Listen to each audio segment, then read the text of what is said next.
बाद आज की क्लास में हम लोग पढ़ेंगे जबानों का इर्तिकाब। अब तक हम लोग ये देख लिए थे कि आर्या किस तरीके से हिंदुस्तान में दाखिल हुए। मेरे ख्याल से यहाँ तक किसी को कोई कंफ्यूजन नहीं होना चाहिए। अगर किसी तरीके का कंफ्यूजन अब भी है तो आप सवाल कर सकते हैं, क्योंकि इसके बाद फिर हम लोग आगे बढ़ेंगे। पीछे की तरफ अब हम लोग नहीं मुड़ेंगे।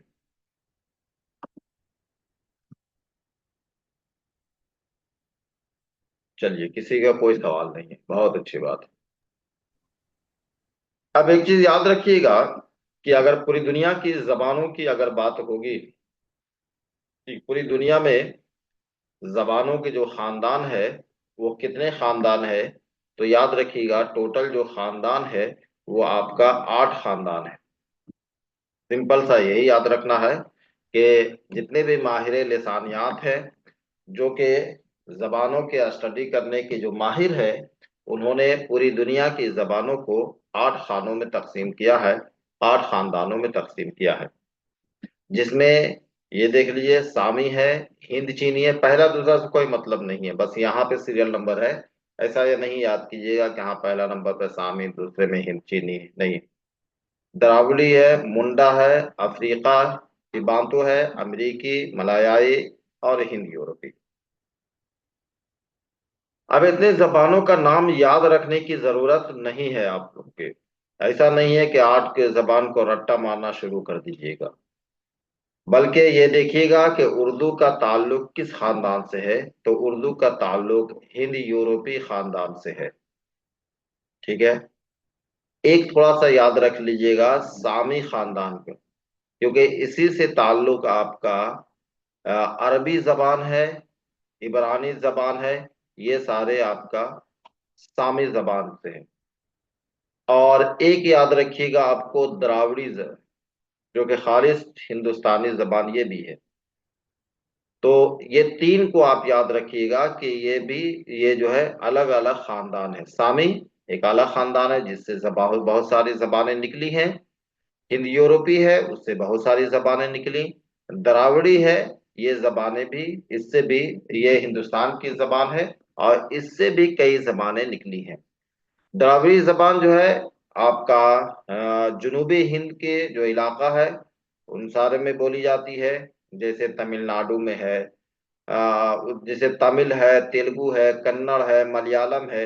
ये सारी जबानें आपकी क्या है, द्राविड़ी खानदान से है। ठीक है, ये याद रखिएगा। लेकिन इसका ताल्लुक उर्दू से कुछ नहीं है, कहीं से दूर दूर तक रिश्ता आपको नहीं है यहाँ से। अब हिंद यूरोपी देखिएगा कि हिंद यूरोपी को अगर देखेंगे, एक तो खानदान वो हो गया।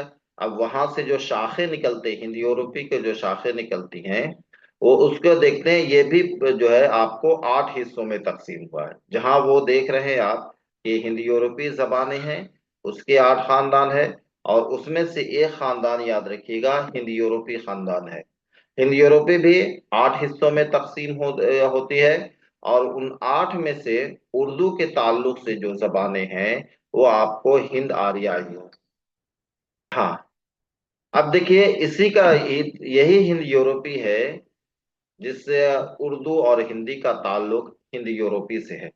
अब अगर सवाल आता है कि है उर्दू का ताल्लुक किस खानदान से है, और उसमें आपको हिंद ईरानी भी दे रहा हो और हिंद यूरोपी भी दे रहा हो, तो आप क्या मारेंगे?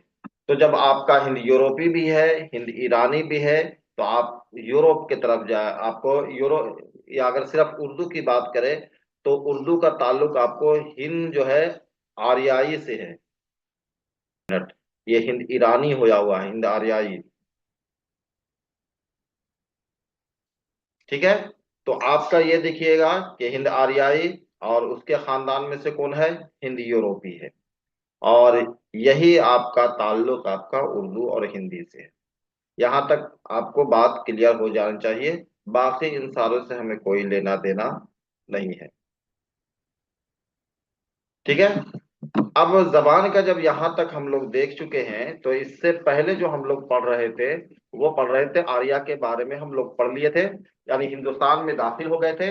और मैंने ये कहा था कि अहद कदीम, यानी जो आपका हिंद आर्याई की जबान की अगर बात करते हैं तो उसको तीन हिस्सों में तकसीम किया, और उन तीन हिस्सों में से कौन सा है? अहद कदीम है, और वुस्ता है, और उसके बाद कौन सा है? जदीद है। तीनों को अलग अलग तरीके से पढ़ेंगे। पहले हम आज अहद कदीम पढ़ते हैं, फिर वुस्ता, उसके बाद जदीद को देखेंगे।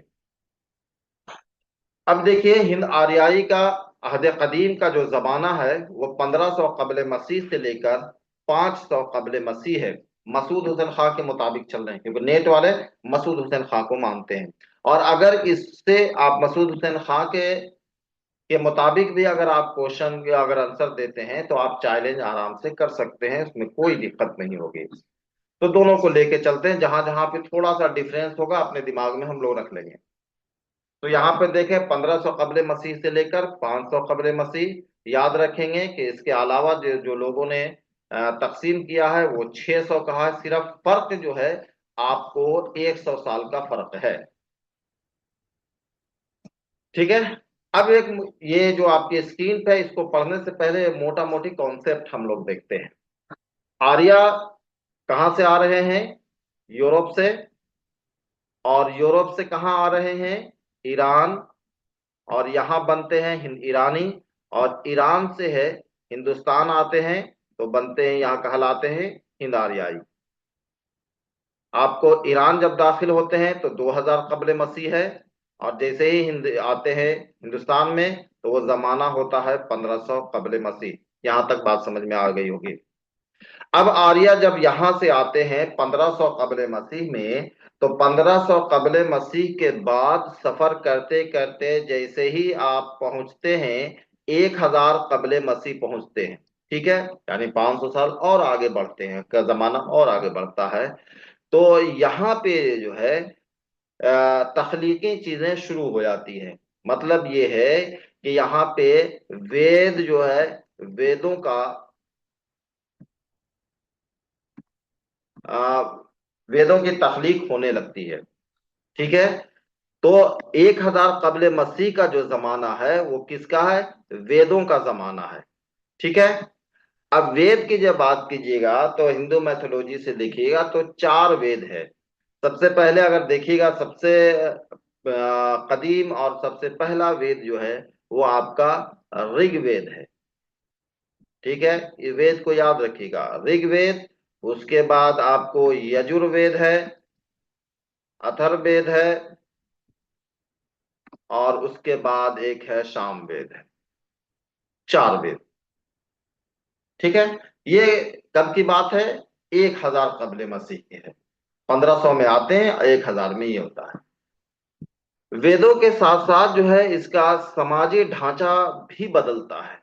और समाज को भी ये 4 हिस्सों में डिवाइड करते हैं। अगर समाज की बात कीजिएगा तो ये भी 7 हिस्सों में डिवाइड होते हैं। पहला जो सबसे अहम है, सबसे उत्तम है, बल्कि समाज इस तरीके से नहीं कीजिए, बल्कि आप कहिए फर्स्ट नंबर पे वो समाज है, वो आपका है ब्राह्मण है। दूसरे नंबर पे अगर आएगा तो वो कौन है?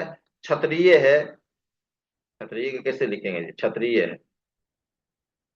और तीसरे नंबर पे है वो आपका क्या हो गया? ब्राह्मण है, क्षत्रिय है, वैश्य है। और चौथे नंबर पे है वो आपका शूद्र है। ठीक है। यानी जहां 4 वेदों का आगाज होता है यहाँ पे, वहां देखते हैं कि समाजी ढांचा वाचा भी बन जाता है। अब इब्तदाई दौर में जो ये समाज को बनाने के लिए जैसे ही जैसे आबादी इनकी बढ़ रही थी, तो क्या है, ये मुनज्जम तरीके से रह रहे थे। तो मुनज्जम तरीके से रहने के लिए इन्होंने फिर क्या किया कि एक हेड बनाना शुरू किया, जिसको सरदार कहा गया। और सरदार से भी, वहां से फिर आपको बादशाहों का सिलसिला इसी तरीके से शुरू होता है। तो जब समाज का निर्माण हो रहा था, समाज जब बन रहा था, तो अलग अलग खानों में भी तकसीम किया गया। बताइए, इन्हीं लोगों को तकसीम किया गया है। तो कहा गया कि जो किताबों का इल्म रखता है, जो किताबों का ज्ञान है, जिसके पास वेदों का ज्ञान है, वो क्या कहलाएंगे? ब्राह्मण कहलाएंगे। जिस किसी के पास भी वेदों का ज्ञान है। जो लोग भी वेद को पढ़ना जानते हैं, समझते हैं, वो क्या कहलाएंगे? ब्राह्मण कहलाएंगे। और जिनके पास ताकत है, यानी हुनर है लड़ने की, जो लोग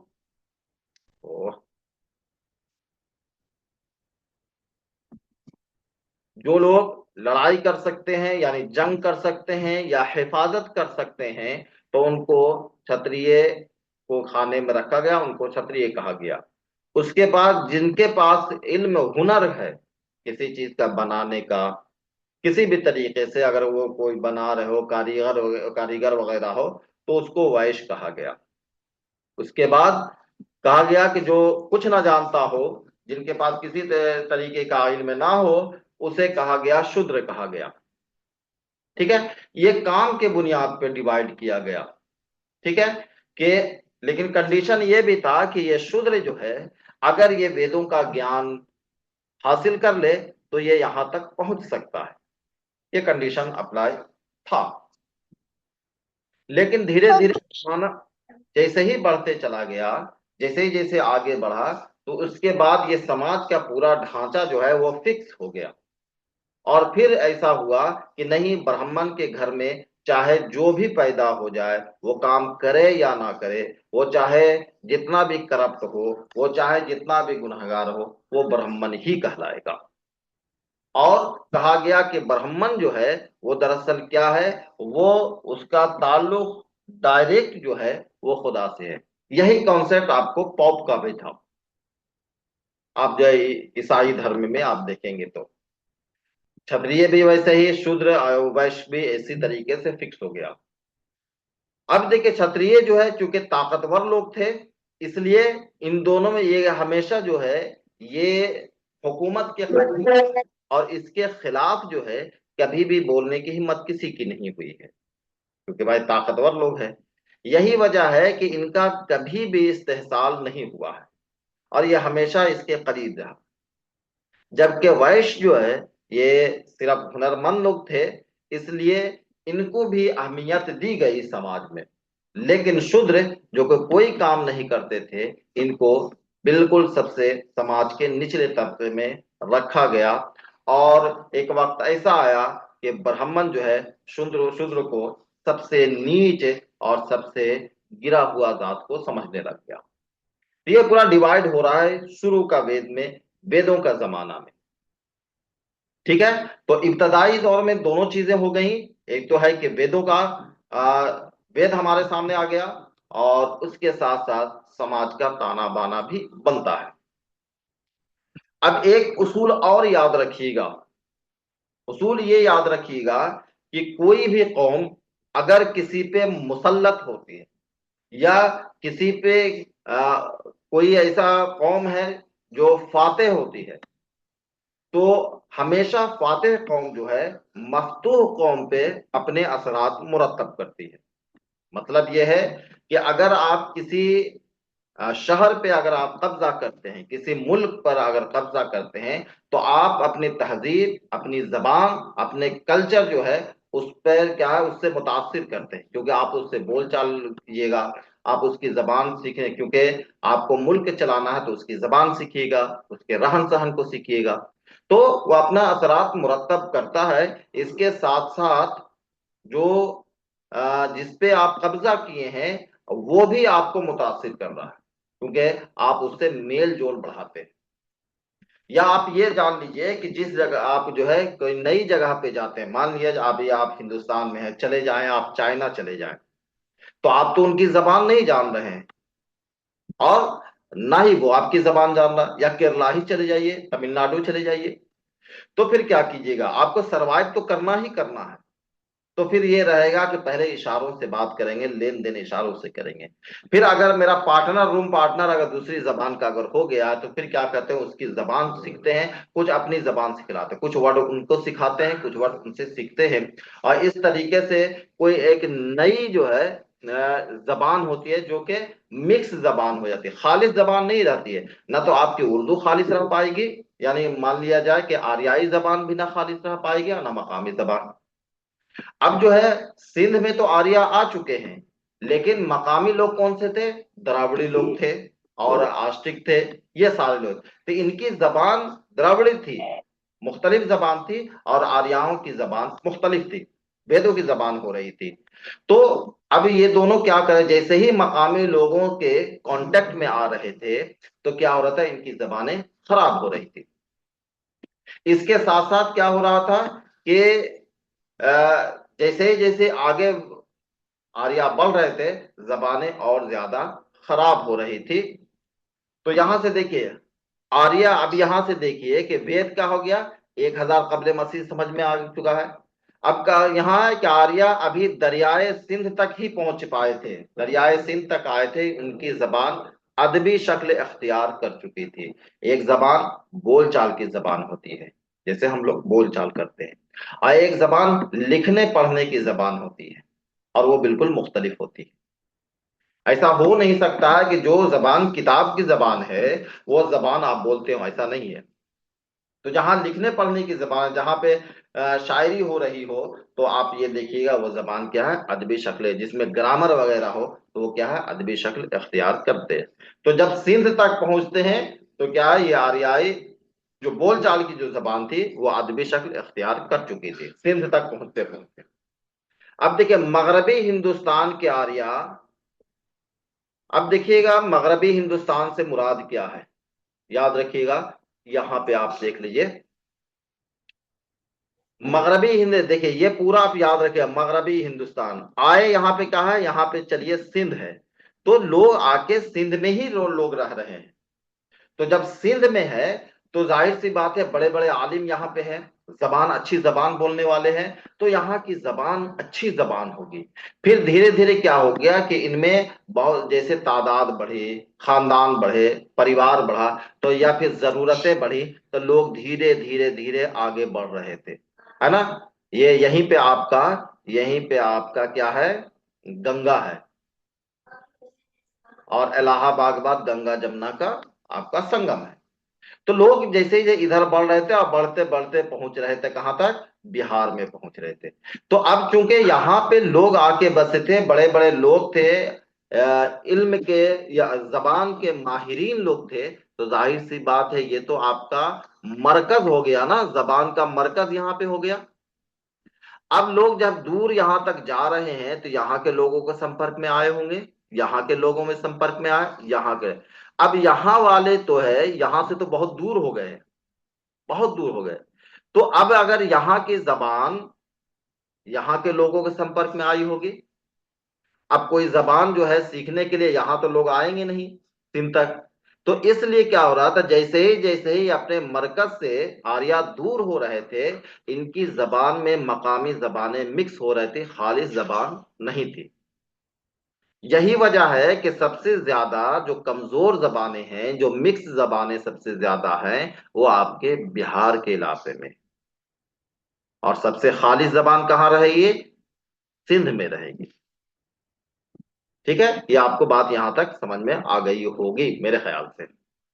अब देखिए जब अदबी शक्ल इख्तियार थे, देखो मगरबी हिंदुस्तान के, मतलब मगरबी हिंदुस्तान से याद रखिएगा सिंध का इलाका है, पंजाब का इलाका है, ये सब उसकी नुमाया खसूसियात क्या है, उस जमाने अहद कदीम की खसूसियत क्या थी, अदबी जो जबान थी उसकी, उसमें देखिए रे और लाम का, रा जो है या लाम का, दोनों की आवाज सिर्फ जो है उसके लिए रा का इस्तेमाल होता था।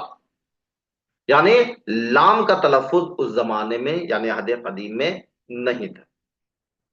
अब देखिए क्या, दरियाए सिंध से आर्या जूजू मशरिक की तरफ बढ़े, इधर अभी बता रहे थे मशरिक की तरफ बढ़े, उनकी जबान देसी बोलिए, देसी बोलिए से हम फौरन याद रखिएगा द्राविड़ी और कोल, कोल और द्राविड़ी का असर पड़ा मशरकी हिंदुस्तान के सूबों में। मशरकी हिंदुस्तान बोले तो यूपी और बिहार का इलाका, इलाहाबाद ये सब इलाका, मशरकी हिंदुस्तान के सूबों में ये तब्दीलियां तेजी से नुमाया हुए। ये देखिए लिखा हुआ, यही अभी बताए थे कि सिंध से जैसे जैसे दूर आदमी भागेगा जबानें उतना ही ज्यादा वहां खराब होगी। अब देखिए 1000 कबले मसीह से लेके 600 कबले मसीह यानी सबसे आखिर तक, क्योंकि 1000 पहले के जो जमाना है 1500 कबले मसीह से लेके 1000 यानी 500 साल का जो है वक्फा है, उस जमाने में तो जबानें जो है बन रही थी, अदबी शक्लें तो इख्तियार नहीं की थी, या लोग वहीं पे इकट्ठा होके बोल रहे थे।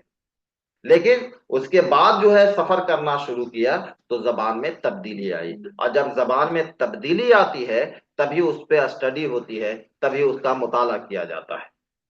तो 1000 कबल मसीह से 600 काबल मसीह तक आर्या शिमाली हिंद में पंजाब से लेकर बंगाल तक फैल चुकी थी। अब ये देखिए, ये क्या है, ये देखिए आपका पंजाब यहाँ पे है, यहाँ पे पंजाब है, और आपका बंगाल आपका यहाँ तक है। यहाँ तक पूरा फैल चुके थे, कब तक? 600 कबल मसीह तक, यानी पूरा अहद कदीम में यहाँ तक फैल चुके थे। सीधा सीधा ये सफर हुआ है, ठीक है। और उनकी जबान की मरकजी हैसियत खत्म हो चुकी थी। अब समझ रहे हैं कि 1000 से लेके 600 कबल मसीह तक देखिए कि जबानों में बहुत सारी तब्दीलियां आ गई। तो अब जो है इसको स्टडी करने के लिए सिर्फ और सिर्फ मुताले के मकसद से कहा गया कि भाई इसको तीन हिस्सों में डिवाइड, तीन हिस्सों में डिवाइड करते हैं, और देखते हैं कि किस एरिया में कौन सी जबानें थी और किस जमाने में कौन से।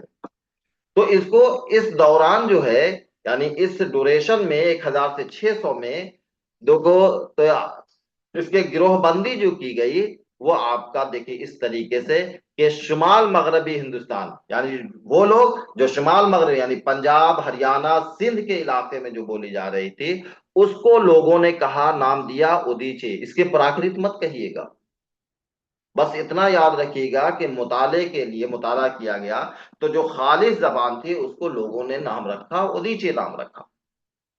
और मध्य देश की जबान को, जो मध्य देश में बोली जा रही थी, और वो इलाका कौन था? अंबाला से इलाहाबाद, यानी इलाहाबाद का जो इलाका था, उस जबान को कहा, यू एरिया को कहा मध्य देश का। मशरकी हिंदुस्तान में, यानी बिहार का इलाका ही सब है, उसको कहा लोगों ने नाम दिया प्राची। अब सवाल ये उठता पूछता है कि अहद कदीम में मुस्तनद जबानें कौन सी थी? तो जाहिर सी बात है भाई, जो मरकज में रहेगा, जो जबानें मरकज में रहेगी वो मुस्तनद कहलाएगी। तो मरकज में कौन है? शुमाल मगरबी उदीचे है।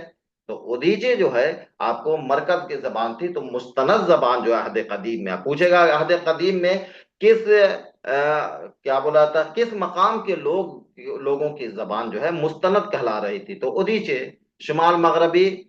शुमाल मगरबी में कई लोग आएंगे, आपका पंजाब है, आपका सिंध का इलाका है, तो आपको नीचे अगर आइए तो हरियाणा वगैरह का इलाका आ जाएगा, लेकिन उस जमाने में सिर्फ पंजाब और सिंध का इलाका थे। तो सिंध और पंजाब ये सब ना कह के वो पूरे एरिया का नाम दे दिया उदीचे, जबान का, पूरे जबान को कह दिया उदीचे। इसी तरीके से मध्य देश और पराचे। अब देखिए उदीचे को तमाम जबानों पर फौकियत थी और उसे मेयारी जबान समझी जाती थी। पराचे जबान का रिवाज आर्याओं के उन कबाइल में तो था जो मौजूदा अवध, मशरकी यूपी और मगरबी बिहार के बाद हिस्सों में था, जबकि बीच के जो है मध्य देश की जबान की इस जमाने में कोई जो है पता नहीं चला था। अच्छा, मगरबी हिंदुस्तान के आर्या इनको हकारत के नजर से देखते, किनको? मशरिक में जितने भी लोग बोले जाते, कहता है ये सब असुरों की जबान है, भूतों की जबान है, इनकी जबान खराब हो गई, बिगड़ गई है।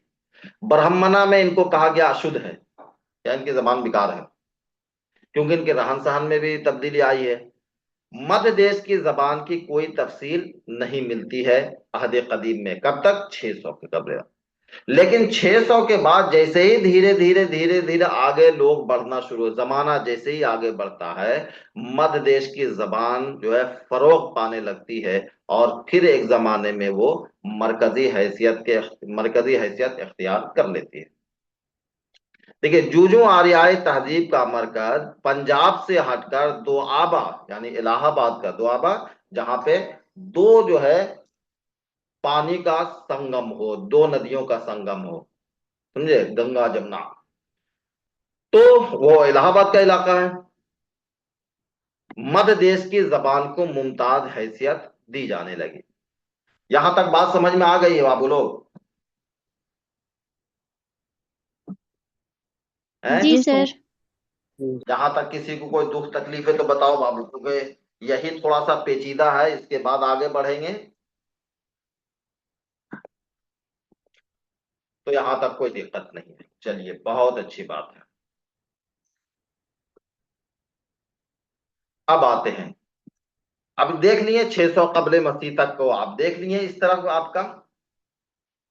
अब जब जबानें खराब हुई, यानी मकामी लोगों के राब्ते में आने की वजह से जबानें जो खलत मलत हो गई, मकामी जबानें से मिल गई, तो जो संस्कृत के जो आले, क्योंकि वेद जितने भी लिखे गए किस में, संस्कृत में लिखे गए हैं, तो ये सारे लोगों ने क्या किया, कहा गया कि मेरी जबानें खराब हो रही हैं, इसलिए इन जबानों को संवारा जाए। इस जबानों को पूरा जो है, जो अदबी जबान है, उसको संवार लिया जाए और उसको बचा लिया जाए।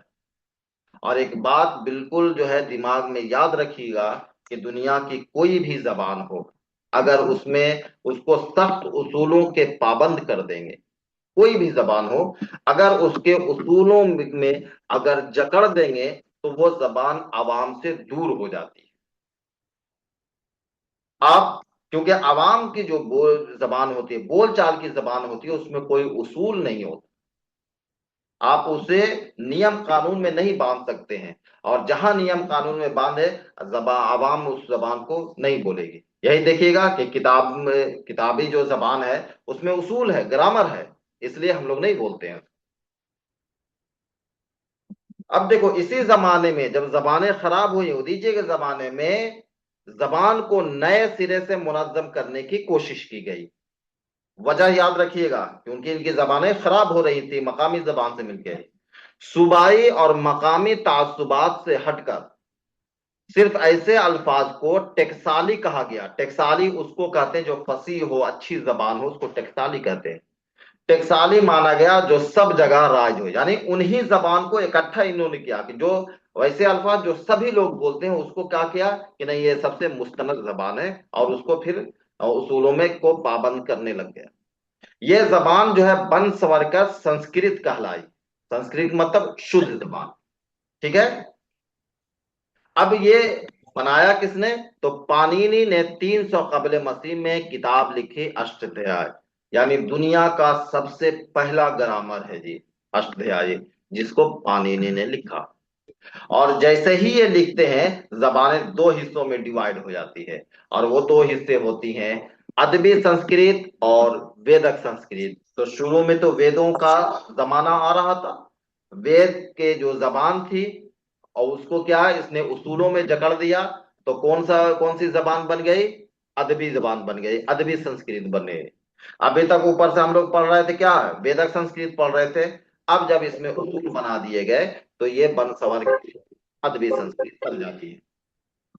अदबी संस्कृत को ग्रेसर ने क्लासिकल संस्कृत का, इस पॉइंट को याद रखिएगा अच्छे से। अदबी संस्कृत को ग्रेसर ने कितना क्या, क्लासिकल संस्कृत कहा। अदबी संस्कृत ज्यादातर क्यों उलमा, माहिरीन कवायद और मजहबी उसूलों की जबान बनकर रह गई, क्योंकि इसको पाबंद कर दिया, तो वो सिर्फ उन्हीं लोग बोल रहे थे या लिख रहे थे जो पढ़े लिखे लोग थे, और आवाम ने इसको छोड़ दिया, आवाम अपनी जबान बोलने लगे। वेदक संस्कृत दूसरी जबान से असर लेकर आम बोलचाल के लिए इस्तेमाल होती रही, और प्राकृतों से करीब होने लग गई। प्राकृत कैसे को कहते हैं, जो कि आपको फितरी जबान, प्राकृत मतलब याद रखिएगा फितरी जबान। अब इसी जमाने में क्या होता है, 468 या 486 ईस्वी कबले मसीह के जमाने में होता क्या है, कि दो बड़े लोग आ जाते हैं मजहबी पेशवा। एक तो महावीर स्वामी, जिनसे जैन धर्म बना है, और एक जो है गौतम बुद्ध, जिसमें बुद्ध मजहब बना। ये दोनों आ गए इसी जमाने में, और इन्होंने अपने मजहब का जो प्रचार प्रसार जो किया, वो किया मकामी जबान में। अदबी जो है जबान को छोड़ दिया, कि जिस जबान में लोग समझ रहे हैं, इसी जबान में इन्होंने अपने मजहब को फरोग दिया, और उन्हीं जबानों में इन्होंने लिखना शुरू किया। इस वजह से लोग जो है जौक दर जौक जो है इस तरफ अट्रैक्ट होना शुरू हो गए, और एक नई जबान यहां से बन के शुरू हुई, जिसे प्राकृत कहते हैं। ठीक है। और प्राकृत जो है, इसी प्राकृत को इसमें जब लिखा जाने लगा, तो इसी के अदबी रूप पाली कहते हैं। अब देखिए पाली का जमाना। अब अगर डिवाइड कर रहे थे, तो 1500 कबले मसीह से लेकर आपको कितना है, 500 कबले मसीह कर रहे थे ना। दूसरा डिवाइड ये था। तो जब 500 कबल मसीह कहेंगे तो इससे तो ये बाहर हो जाता है। अगर डिवाइड ये करेंगे कि 15, पहला अहद कदीम को अगर 1500 कबल मसीह से लेकर 500 कबल मसीह अगर करते हैं, तो ये जो है पाली है, पाली का जमाना चला जाएगा अहद वुस्ता में। लेकिन अगर 1500 कबल मसीह से लेकर 600 कबल मसीह को लेकर चलिएगा, तो अहद कदीम के सबसे आखिरी दौर में आ जाएगा पाली। तो याद रखिएगा इसी को कि पाली अहद कदीम के सबसे आखिरी दौर की जबान है। और ये प्राकृत की अदबी शक्ल, यानी सबसे पहली प्राकृत कौन है? पाली है, जो अहद कदीम के सबसे आखिरी जमाने में। प्राकृत के सबसे कदीम नमूने किसमें? बौद्ध और जैन के मजहबी किताबों में ये आपको ये जबानें मिलती है। पाली को कदीम मगधी भी कहते हैं जी, लेकिन ये जदीद मगधी से बिल्कुल मुख्तलिफ है। अभी मगधी हम लोग आगे पढ़ेंगे। तो पाली को कदीम मगधी बोलते हैं, इसको याद रखिएगा। और ये मगधी जो है नई मगधी से बिल्कुल मुख्तलिफ है। अब बताइए यहाँ पे कोई कंफ्यूजन तो नहीं है? ये प्राकृत की तरफ आ रहे हैं हम लोग तो, या संस्कृत, अदबी संस्कृत, इसमें कोई कंफ्यूजन? आधे कदीम हमारा यही तक है। अब इसमें किसी को किसी भी तरीके से कोई कंफ्यूजन हो तो बताइए मुझे। नहीं है सर, क्लियर है। सब क्लियर है? जी सर। चलिए, ये तब तो बहुत अच्छी बात है। तो आज के लिए अहद कदीम यहीं तक है। कल हम लोग पढ़ेंगे अहद वुस्ता की तरफ, फिर उसके बाद चलेंगे अहद जदीद की तरफ। आप लोग इसको याद कर